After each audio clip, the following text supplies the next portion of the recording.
It's time now to check your money with America's money maven, Vicki Brackens.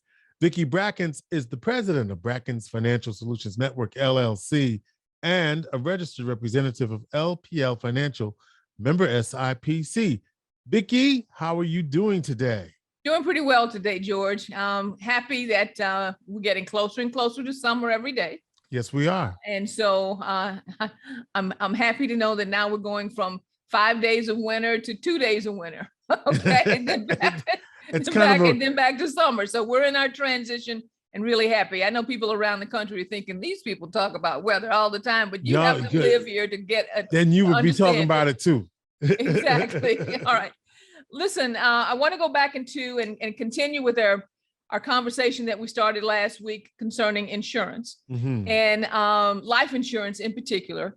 And I was, don't know if I shared this with you, but some of my colleagues and even my dear sweet wife, who was in this business with me when we started years ago, laughed when they heard that Vicki Brackens was talking about insurance, life insurance, because for a lot of years I had a real bias against life insurance, which is probably a surprise to you. But I think, and what I stopped to do is to think about what were some of the reasons that I had a bias against life insurance for years. And that really came about because of some of the ills in the industry for years and how individual policies and companies rated communities of color and some of the exploitation that took place in the industry.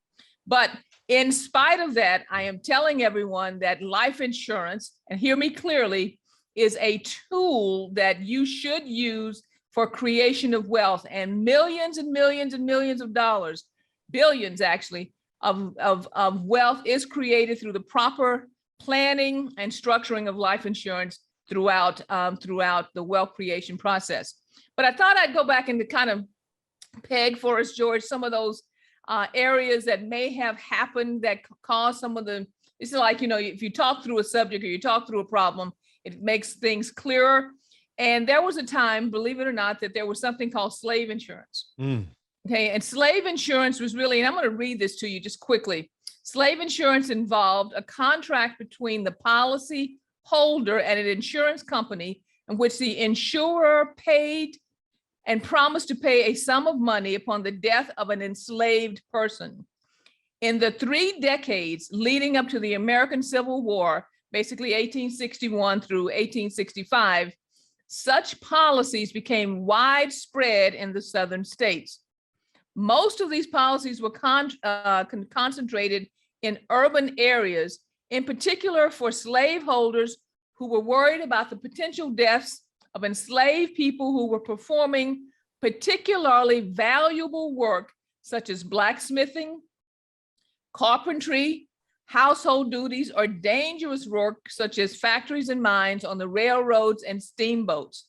What was being recognized here was the economic power of the individual skill sets of those enslaved people and the use of a very sophisticated understanding of how to best exploit capitalism toward the ends of making profits on the enslavement of African Americans. Now, all of that makes me cringe. I know it makes you like your hair on the back of your neck is probably standing up right now. But what's key here is the understanding, and we've talked about this before, human capital. Remember that term I used, I don't know, 3-4 years back? Right. The skills of an individual are actually your greatest resource. And indemnifying that loss of resource, that skill set, when you're talking about an individual, is what insurance is all about. And when we look at our own families, we look at our own businesses, we need to be sure that we are protecting the loss or potential loss of that resource, because it's that human capital resource that moves your generations forward. So the proper use of life insurance to do so is one of the most important tools that you can have. I sat down, George, and I looked at, just to give you an example, at Syracuse, New York, and what the average cost of living is in Syracuse, New York. And you know what it is right now per month? You want to take a guess? Take a guess. Cost of living per month, average. Average, 2,000. Oh, George, where have you been? Okay, and I'm talking about without, okay, with rent included or mortgage included. Okay, rent or mortgage included. What do you 45? Think the average is spending right now? Oh, spending? I don't know. Average household monthly expenses, I'm gonna help you out here, is $5,038 per month. I was gonna say 4,500, but okay, I didn't trust myself. Close to it. Okay, yeah. 5,000. That's over $60,000 a year. So what that's saying is, and that's net. So you got to earn some money before you get there. About $60,000 a year, including rent or mortgage, is what the average household needs to generate. So if you've got income earners in the household, which you have to have, and they need to generate that amount of money for a household of 4, and you lose that person, where is that money going to come from to move your family or your business, if you happen to be a business owner, forward? Either you've got to have, and I figured out how much it was over a 35-year period, you need roughly $1,504,000 to replace that income if you're looking at just a 2% inflationary rate. And we know inflation is not 2% right now, but I stepped it back to the lowest level of inflation that we've seen.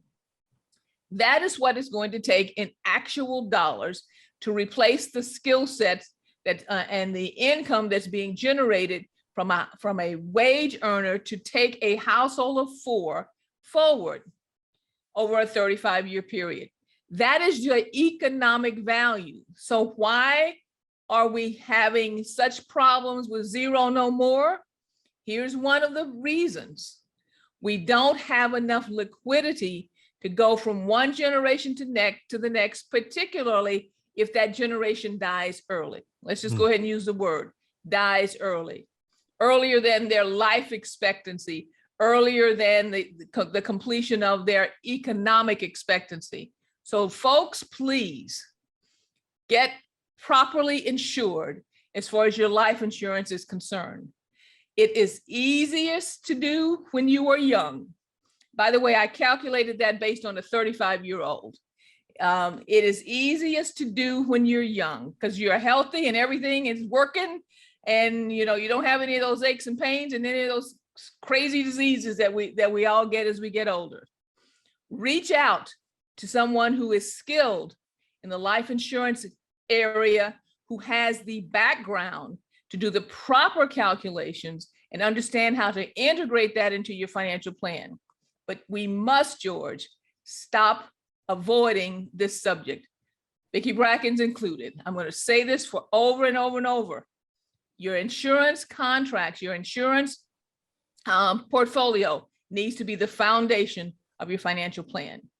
Well, George, I'll probably share next week some more stories about the life insurance industry, but I wondered before we end today, do you have any questions?